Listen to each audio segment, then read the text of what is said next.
Dans cette vidéo, je vais vous montrer comment accéder aux différents menus qui permettent d'activer ou pas diverses fonctions dans le Rallypack 3. Donc évidemment, pour accéder au menu, on appuie sur la touche M. J'appuie une première fois, j'accède en premier menu. Je rappuie sur M, un deuxième menu, un troisième, un quatrième, un cinquième, bientôt un sixième menu, puisqu'il y a quelques fonctions en cours de développement. Et si je rappuie sur M, je reviens à la page principale. Si vous appuyez par inadvertance sur M et que vous voulez vite revenir à la page principale, vous pouvez le faire en appuyant sur la flèche. Vous n'avez pas besoin de passer tous les menus à la suite. L'appui sur la flèche permet de revenir à la page principale. Si vous appuyez sur menu, vous avez une dizaine de secondes pour faire votre choix parmi les menus qui vous sont proposés. Ici, il y en a 8, mais en fait, sur ce premier menu, il y a deux autres fonctions cachées. C'est le 0 et le 9 que l'on verra dans d'autres vidéos.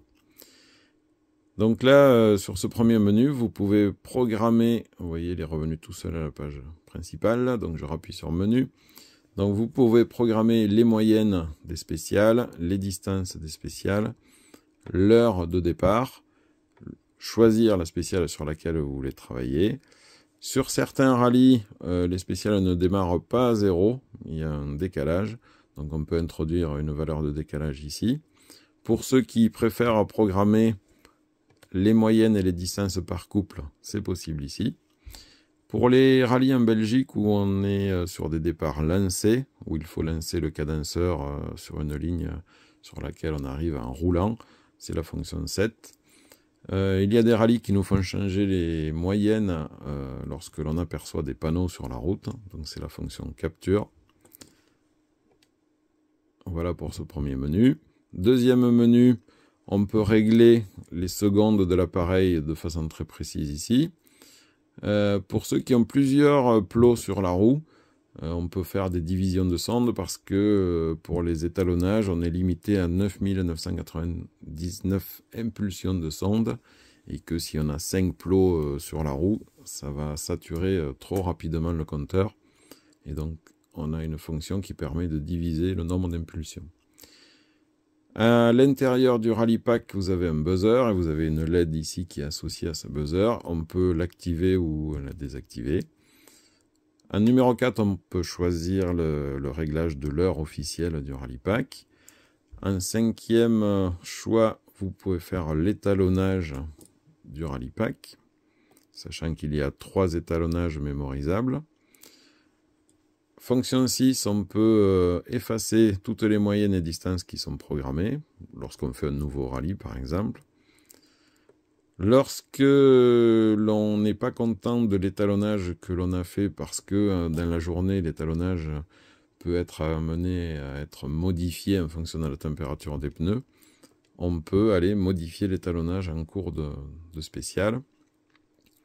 Ensuite, on peut effacer ou rendre invisible le dernier affichage des mètres, puisque celui-ci circule, enfin évolue de façon très rapide. Donc ça perturbe certains utilisateurs, donc c'est ce chiffre-là qui va très vite et que certaines n'aiment pas voir. Donc on peut, si on veut, l'enlever.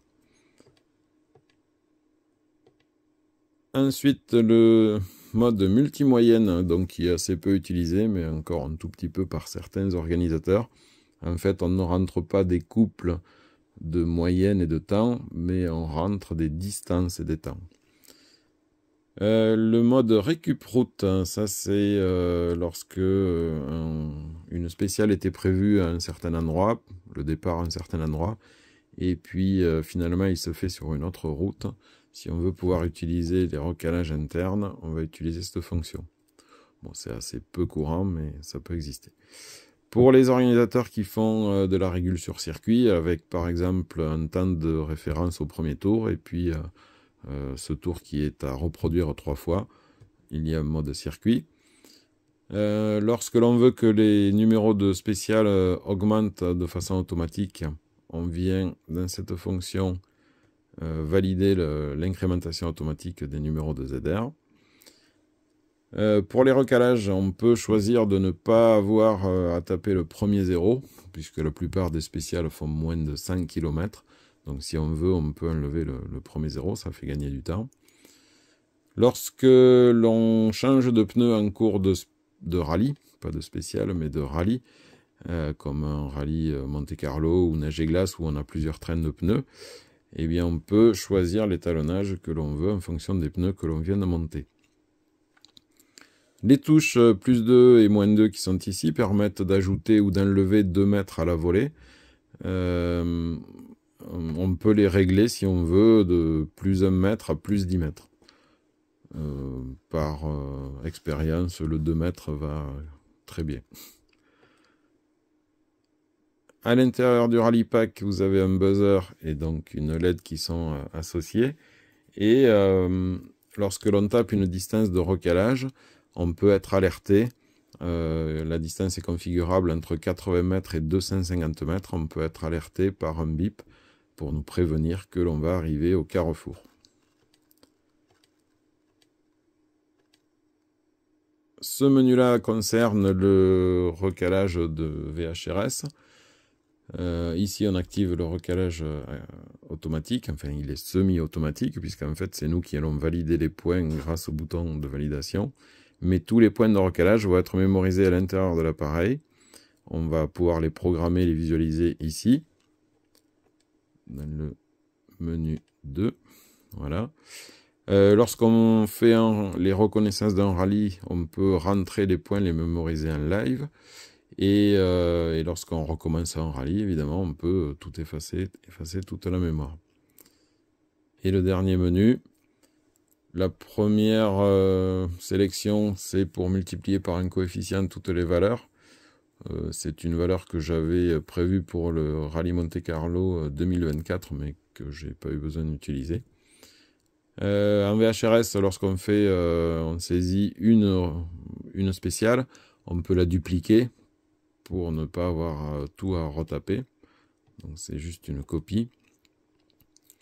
Lorsque l'on utilise 2 plots sur la roue et que l'on ne fait pas la division par 2, il faut multiplier ici par 2 pour avoir la bonne vitesse affichée à l'écran.